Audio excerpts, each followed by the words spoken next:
বাহিনী জিন্দাবাদ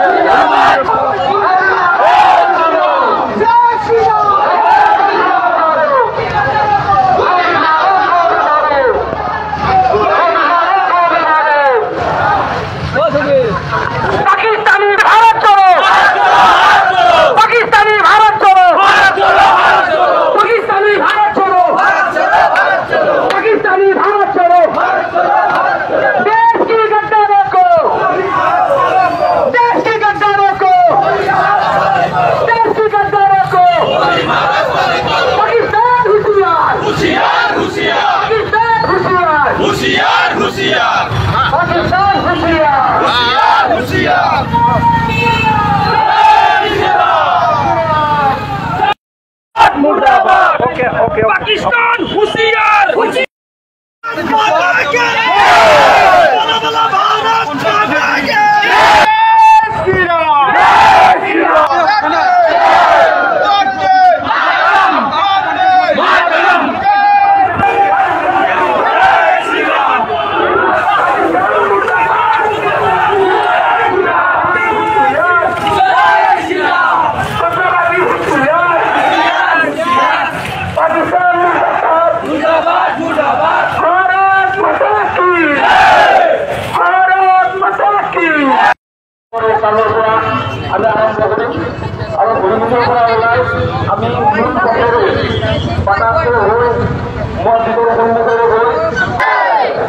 पाकिस्तान मुर्दाबाद मुर्दाबाद मुर्दाबाद पाकिस्तान मुर्दाबाद मुर्दाबाद पाकिस्तान मुर्दाबाद मुर्दाबाद हिंदुर উপর অত্যাচার বন্ধ করো জয় শ্রী রাম জয় শ্রী রাম ভারত মাতা কি জয় ভারত মাতা কি জয় ভারত মাতা কি জয় पाकिस्तानी हाय हाय हाय हाय हाय पाकिस्तानी मुसलमान होशियार होशियार होशियार पाकिस्तानी मुसलमान होशियार আৰু সমগ্ৰ নলবাৰী সনাতনী হিন্দু ৰাইজৰ আহ্বানত আমি আটাইখিনিয়ে লগ লাগি আজি ইয়াত প্ৰতিবাদী কাৰ্যসূচী আয়োজন কৰিছোঁ। আমাৰ উদ্দেশ্য এটাই, যোৱা 22 তাৰিখে পেহেলগামত নিৰ্মমভাৱে নিপুংসকভাৱে পাকিস্তানৰ পৰা অহা যি মুছলিম উগ্ৰপন্থী আৰু তেওঁলোকক সহযোগ কৰিছিল কাশ্মীৰৰ উগ্ৰপন্থী, তেওঁলোকৰ সমানে দোষী। এই অপৰাধীকেইটা ভাৰত চৰকাৰে অতি শীঘ্ৰে কৰায়ত্ব নহয় গুলিয়াই মাৰিব লাগে। আৰু লগতে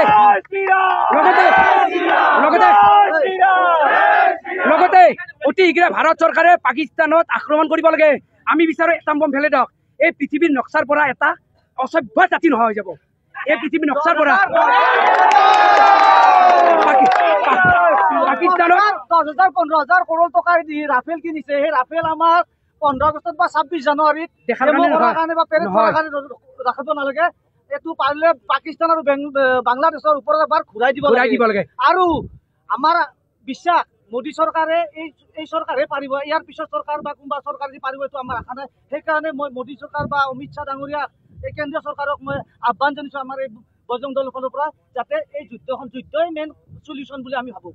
আৰু লগতে অসমত কিছুমান জেহাদী আছে যদি এই ঘটনাটো বিৰোধ কৰিছে, যেনেকৈ ইনামুল ইছলাম MLA কৰাটো হৈছে আনমল, আৰু এজন আছে জেহাদী, এইটো হ'ল অখিল গগৈ।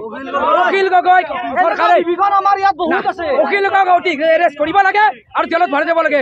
আৰু এনেকুৱা যিবিলাক মুখী মোৰ থিয় হৈছে, যদি পাকিস্তানত এটাম বম পেলাই দিয়ে ভাৰতত থকা যিবিলাকৰ যিবিলাক আলি বখালি নিজে নিজে মৰি যাব। সেইকাৰণে পাকিস্তানত আক্ৰমণ কৰি